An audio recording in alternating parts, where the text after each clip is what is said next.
రాష్ట్ర వ్యాప్తంగా మోస్తరు నుండి భారీ వర్షాలు నమోదవుతున్నాయి. నిన్న అర్ధరాత్రి నగరంలో కుండపోత వర్షం నమోదైంది.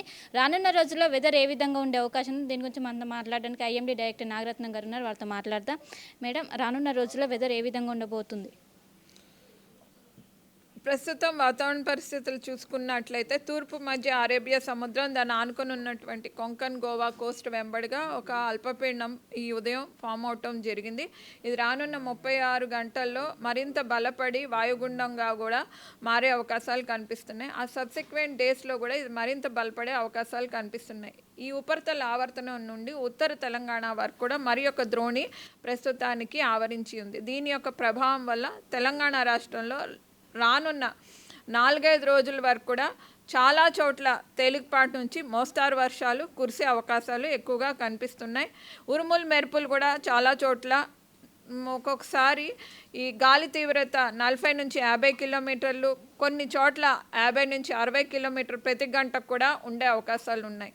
అట్లాగే చూసుకుంటే ఈరోజు తెలంగాణకు ఆరెంజ్ వార్నింగ్స్ అవి జారీ చేయడం జరిగింది.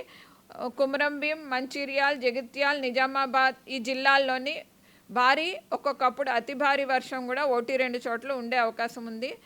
ఉత్తర వాయు జిల్లాలైనటువంటి ఆదిలాబాద్, నిర్మల్, నిజామాబాద్, కామారెడ్డి, సంగారెడ్డి, మెదక్ మరియు ఈ మంచిర్యాల్, కుమరంభీం ఈ ప్రాంతాల్లో భారీ ఎల్లో వార్నింగ్స్ కూడా జారీ చేయడం జరిగింది. నిన్న హైయెస్ట్గా ఏ జిల్లాలో వర్షపాతం నమోదైంది? ఇటు సిటీకి వచ్చేసరికి ఎంత హైయెస్ట్గా నమోదైంది?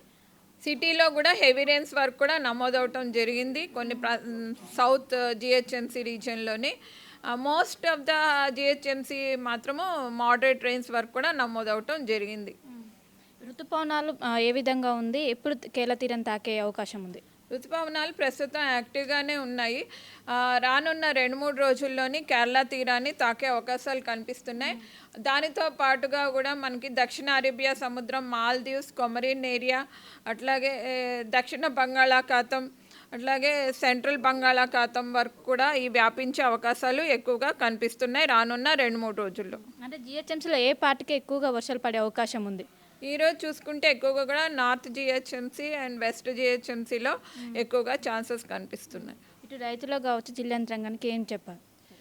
జిల్లా యంత్రాంగానికి ఎప్పటికప్పుడు కూడా ఇన్ఫర్మేషన్ జారీ చేస్తున్నాము. మార్నింగ్ నుంచి ఆల్రెడీ వాళ్ళతోటి మేము సమన్వయంగా ఈ ఇన్ఫర్మేషన్ ఎప్పటికప్పుడు కూడా స్పెషల్ సెక్రటరీకి కానీ వాళ్ళకి కూడా ఇన్ఫర్మేషన్ అందుతుంది. అట్లాగే చూసుకుంటే కనుక ఈ అగ్రికల్చర్ వాళ్ళు కూడా డిస్ట్రిక్ట్ అగ్రికల్చర్ ఆఫీసర్స్ కానీ, ఎంఈఓస్ కానీ, ఏఈఓస్ కానీ ఈ ఇన్ఫర్మేషన్ ఆల్రెడీ జారీ చేయడం కూడా జరుగుతుంది. వాట్సాప్ ద్వారా, అట్లాగే ఈ ఈమెయిల్స్ ద్వారా, అట్లాగే ఎస్ఎంఎస్ ద్వారా కూడా ఇన్ఫర్మేషన్ వెబ్సైట్లో కూడా ఈ పెట్టడం జరుగుతుంది. ప్రస్తుతం ఉష్ణోగ్రతలు ఎన్ని డిగ్రీలు నమోదవుతున్నాయి? ఎన్ని రోజుల వరకు తక్కువ? ప్రస్తుతం ఉష్ణోగ్రతలు 36 నుంచి 40 డిగ్రీ సెల్సియస్లో నమోదవుతూ వస్తున్నాయి. ఇట్లాగే ఇంకా 4-5 రోజులు వరకు కూడా కొనసాగే అవకాశాలు ఉన్నాయి. సో మొత్తం మీద ఒకవైపు ఉపరితల ఆవర్తనం, అదేవిధంగా ద్రోణి ప్రభావంతో రానున్న 4 రోజుల పాటు భారీ నుంచి అత్యంత భారీ వర్షాలు నమోదయ్యే అవకాశం ఉన్నట్లు ఒకవైపు వాతావరణ శాఖ అధికారులు అంచనా వేస్తున్నారు. ఏదైతే ద్రోణి ఉందో రానున్న 36 గంటల్లో అది వాయుగుండంగా మారే అవకాశం ఉన్నట్లు కూడా ఐఎండీ అంచనా వేస్తుంది. ముఖ్యంగా అటు రైతులు కావచ్చు, ఇటు జిల్లా ప్రజలు కావచ్చు, అదేవిధంగా నగరవాసులు కావచ్చు, అత్యవసరం ఉంటేనే బయటికి వెళ్ళాలి. ఇటు నగరంలో కూడా భారీ వర్షాలు నమోదయ్యే అవకాశాలు ఉన్నట్లు కూడా ఎక్కువ కూడా నార్త్ పార్ట్లో ఈ వర్ష ప్రభావం ఎక్కువగా ఉన్నట్లు కూడా వాతావరణ శాఖ అధికారులు అయితే చెప్తున్నారు. కెమెరా పర్సన్ గణేష్తో కలిసి శిల్ప, RTV హైదరాబాద్. ఇండియా పాకిస్తాన్ తాజా అప్డేట్స్ కోసం డౌన్లోడ్ చేసుకోండి RTV లైవ్ యాప్.